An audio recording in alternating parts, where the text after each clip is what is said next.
Kita semua pasti pernah ngerasain ini kan, pusingnya ngatur informasi yang bejibun.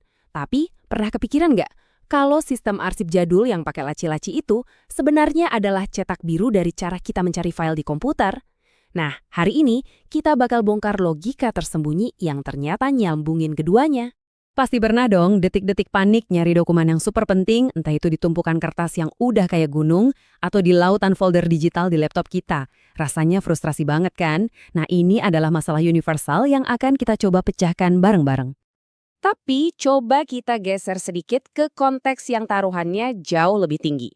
Di rumah sakit misalnya, file yang hilang itu bukan lagi soal sepele atau bikin repot. Ini bisa berarti perawatan kritis untuk pasien jadi tertunda.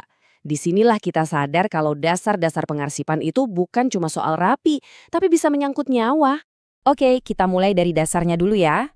Titik awal dari setiap pencarian yang efisien, mau itu di lemari besi atau di kotak masuk email Anda, adalah apa yang kita sebut indeks utama. Anggap aja ini kayak daftar isi raksasa buat semua data yang kita punya.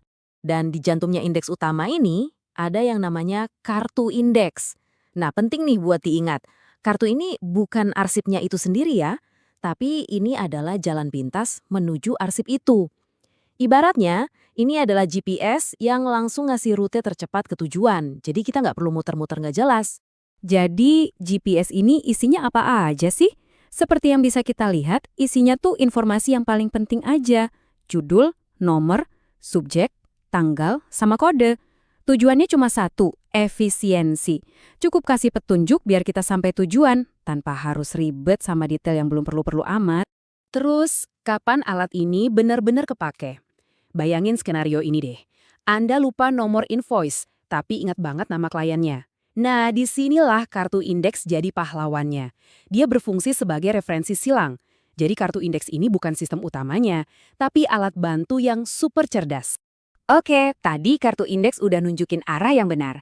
Tapi sekarang kita butuh detail lengkapnya. Kita akan masuk lebih dalam ke lapisan informasi berikutnya yang bisa kita sebut sebagai DNA dari setiap dokumen.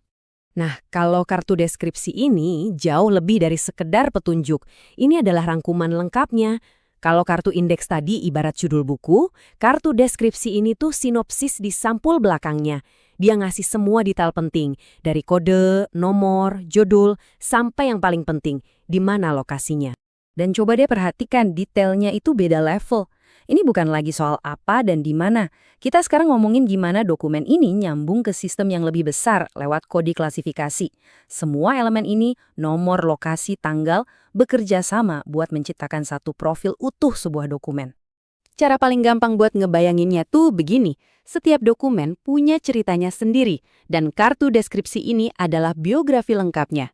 Ini adalah satu-satunya sumber kebenaran yang mencatat semua hal tentang dokumen itu di dalam arsip kita.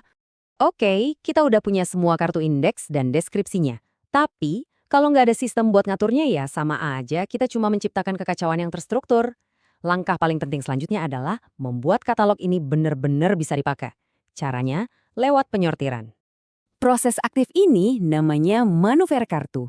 Disinilah kita beneran memainkan kartu-kartu ini, menyusunnya jadi sebuah urutan yang logis.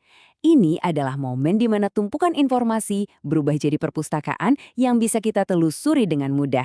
Keren kan? Biasanya ada 3 metode utama buat ngelakuin ini. Pertama, alfabetis. Ini pas banget buat daftar nama atau kontak. Kedua, numerik. Nah, ini jagoannya buat arsip yang jumlahnya banyak dan terus nambah, kayak rekam medis. Terakhir, subjek. Ini ideal buat riset di mana kita mau semua info yang topiknya sama ngumpul jadi satu. Tapi disinilah letak kejeniusannya. Sistem terbaik itu seringkali gabungan atau hibrida. Kita balik lagi ke contoh rumah sakit. Mereka pakai sistem numerik sebagai arsip utama, tapi di saat yang sama, mereka bikin referensi silang alfabetis berdasarkan nama pasien. Hasilnya, staf bisa nemuin file pakai nama atau nomor, cepat, akurat, dan andal. Dan sekarang, kita sampai di bagian yang paling bikin takjub. Semua prinsip ini, indeks, deskripsi, penyortiran, mungkin kedengarannya jadul banget ya. Tapi faktanya, logika inilah yang jadi fondasi cara Google bekerja, atau cara komputer kita bisa nemuin file dalam hitungan detik. Evolusinya itu luar biasa. Dari laci kartu fisik yang berdebu, kita pindah ke database digital. Dan sekarang, kita lompat ke era AI yang bahkan bisa ngerti konteks pencarian kita. Tapi kalau kita bedah sampai ke intinya, DNA-nya itu tetap sama. Buat penanda, deskripsikan datanya, dan susun secara logis. Dan kita kembali lagi ke rumah sakit. Sistem informasi manajemen rumah sakit atau SIMRS yang modern itu pada dasarnya adalah sistem kartu ini, tapi dalam versi digital yang super canggih.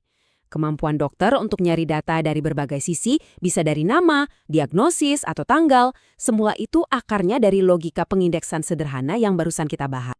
Nah, ini membawa kita ke pertanyaan terakhir. Di telah ledakan data yang kita alami sekarang, prinsip-prinsip kuno dari katalog kartu ini justru jadi makin relevan. Jadi, lain kali Anda menyimpan file, coba deh berhenti sejenak dan pikirkan. Aturan klasik mana yang bakal Anda terapkan biar file itu nggak hilang di telan zaman?